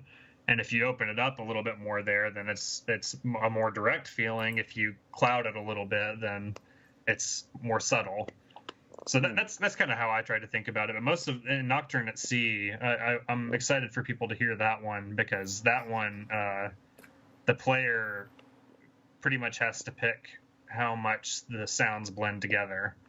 It's kind of intended as there's a lot of pedagogy pieces that we have in percussion. Like we have a lot of people play Yellow After the Rain and Rain Dance on marimba as like a starting place, because that teaches them a way to technically accomplish 4-mallet pieces without pushing them too hard musically. And I feel like for maybe a different level of player, Nocturne at Sea does like the opposite. It's like there's not a whole lot of 4-mallet capability that you need to have to play that piece super well, but the musical aspect of that piece is super challenging. It's like what you would want to give to you're really your freshman or sophomore with really good hands to push their brain a little bit. Yeah, right. Yeah, totally agree. Yeah, Lucas has other pieces. I mean, you can check them out online. There's a tuba concerto that it was fun. I kind of watched you through the draft one, through the final version. I got to see every version. They very. There's going to be another draft at some point. Oh no, they're gonna get them. The Bone Doggies coming. Official. I need mascot. to make it easier. Oh yeah. Oh, man. Yeah. Also, wind band piece, King of Kings. We played it here at JMU with a wind ensemble or wind symphony. Man, yeah, really cool. Good woodwind quintet. Is it Quintet Travel Diaries? Yes, yeah, and that one. I won't tell the story about that one, but actually, that one's looking for a premiere recording in a certain sense. It's been played before, but there's no premiere credit really. So if you know a woodwind quintet that's interested, that's a nice challenging piece that breaks the repertoire out of the shell a little bit. Yeah, that one's really good. Yeah, all the music is it's quite good. I know I'm missing a couple, but Recitation. I'm sure a lot of y'all have probably seen Recitation on Casey Cangelosi's YouTube channel. It's a marimba chorale. That's another one that tries to do the same thing as Nocturne at Sea. That's basically like a really difficult musical challenge, but the chops required to play it are like minimal, like completely minimal. That's something that anybody on this call, like any of the three of us, could put together in a night. But for a freshman or a sophomore to do it well, it would take like a couple months of study. Yeah, for sure. It's definitely musically very difficult. But yeah, there's other stuff. Finding Metropolis for wind ensemble, Odysseus Concerto for saxophones, really cool one. Otelo for bass trombone and piano, and and Pulverize. I remember you wrote Pulverize while you were here. Pulverize has been premiered in Missouri now, and I'd love for more people to check that one out. So yeah, it's a solo marimba piece that's very rock and roll, but it dances the line between way contemporary and tonal rock and roll. It's very, very interesting. Yeah, so definitely check out lucasgarner.com. Easy to remember, obviously. But yeah, check it out. It's just such good stuff, and it's just so different. I think that's my favorite thing. Is it's just different. I appreciate that. I try to do that without boring people. Yeah. I try to make something interesting without losing the attention span of people that maybe haven't given this stuff a shot as much before. Yeah. So. Dang. Well, cool, man. Yeah, we covered so much. That's insane. Yeah. That's good. A lot of stuff. Episode 8. This might be our longest one. I don't think I have to edit a dang thing. That's great. You're gonna have to edit so much. God, dude, you suck. Here's the thing. Just bleep all that out. I'll just put a big bleep. Yeah, I'll just put a big note to bleep for like 30 seconds. Well. God.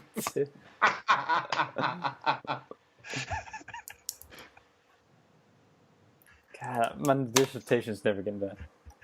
Well, yeah, Lucas, thanks for hanging out, and yeah, for anyone that hasn't seen it, check out lucasgarner.com for all of his music, YouTube as well.